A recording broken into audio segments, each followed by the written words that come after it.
খবর 24 সাথে আপনাকে স্বাগত। নতুন নতুন খবর জানার জন্য আমাদের চ্যানেলে চোখ রাখুন। খবর 24 সাথে আপনাদের স্বাগত। দর্শক, আরজিকর আন্দোলনের তখন উত্তাল পশ্চিমবঙ্গ। 2024 সালের সেপ্টেম্বর মাসের শুরুর দিকে একটা দুপুর সল্টলেকের সেক্টর 5-এর বহুতলে তার দপ্তরে কার্যত গলদঘর্ম অবস্থা। কেন্দ্রীয় শীততাপ নিয়ন্ত্রিত ব্যবস্থা বিকল। কর্মীরা ইতস্তত ঘুরে বেড়াচ্ছেন। তিনি তার নির্ধারিত ঘরটিতে। কর্মীরা গরমে অতিষ্ঠ, কিন্তু তিনি ঠান্ডা, যাকে বলে কুল কুল, ঠান্ডা ঠান্ডা কুল কুল। দর্শক, শাসক তৃণমূল তখন বেনজির নাগরিক আন্দোলনের গণস্রোতে হাবুডুবু খাচ্ছেন, কিন্তু তিনি ঠান্ডা কুল। কি বুঝছেন? সোফায় গা এলিয়ে আরও তিনি ঠান্ডা গলায় বলেছিলেন, সিচুয়েশন তোরা গরম হ্যাঁ লেকিন ঠিক হয়ে যায়গা। কবে? তিনি হেসেছিলেন, তারপর বলেছিলেন, দেখতে রহিয়ে না, পেশেন্স রাখনা হোগা। ধৈর্য রেখেছিলেন তিনি। আরজিকরের উত্তরণ নাগরিক আন্দোলন স্থিমিত হয়ে গিয়েছিল। ক্রমে ক্রমে তা মিলিয়েও গিয়েছে রাজ্য এবং দেশের রাজনীতি থেকে। তৃণমূল আবার রাজনীতিতে ফিরেছে সমমহিমা নিয়ে।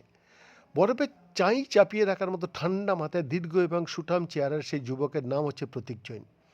তৃণমূলের পরামর্শদাতা সংস্থা আইপ্যাকের কর্ণধার, যাকে ঘিরে বৃহস্পতিবার সকাল থেকেই আলোড়িত রাজ্য এবং দেশেরও রাজনীতি।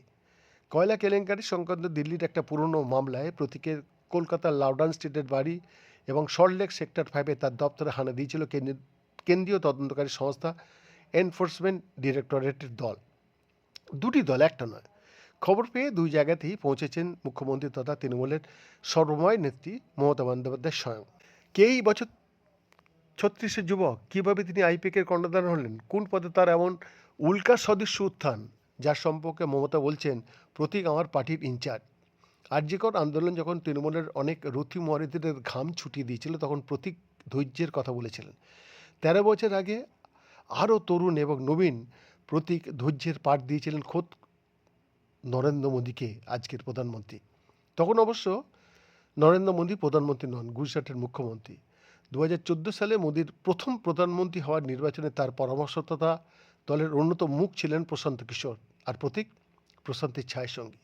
2007 সালের একটা সাক্ষাৎকারে সাংবাদিক কর্ণ থাপারের মুখে গুজরাট দাঙ্গা সংক্রান্ত অপ্রিয় প্রশ্ন শুনে ক্রুদ্ধ এবং ক্ষুব্ধ মোদী আসন ছেড়ে শটান উঠে গিয়েছিলেন, এ কথা বলে যে বন্ধুত্ব থাকুক, কিন্তু সাক্ষাৎকার নয়। প্রতীকের ঘনিষ্ঠরা জানেন, গুজরাটের মুখ্যমন্ত্রী মোদীর সেই উঠে পড়ার ক্লিপিং দেখেই ভারতের ভবিষ্যৎ প্রধানমন্ত্রীকে ধৈর্যের পাঠ দেওয়ার অন্যতম পরামর্শদাতা ছিলেন এই প্রতীক।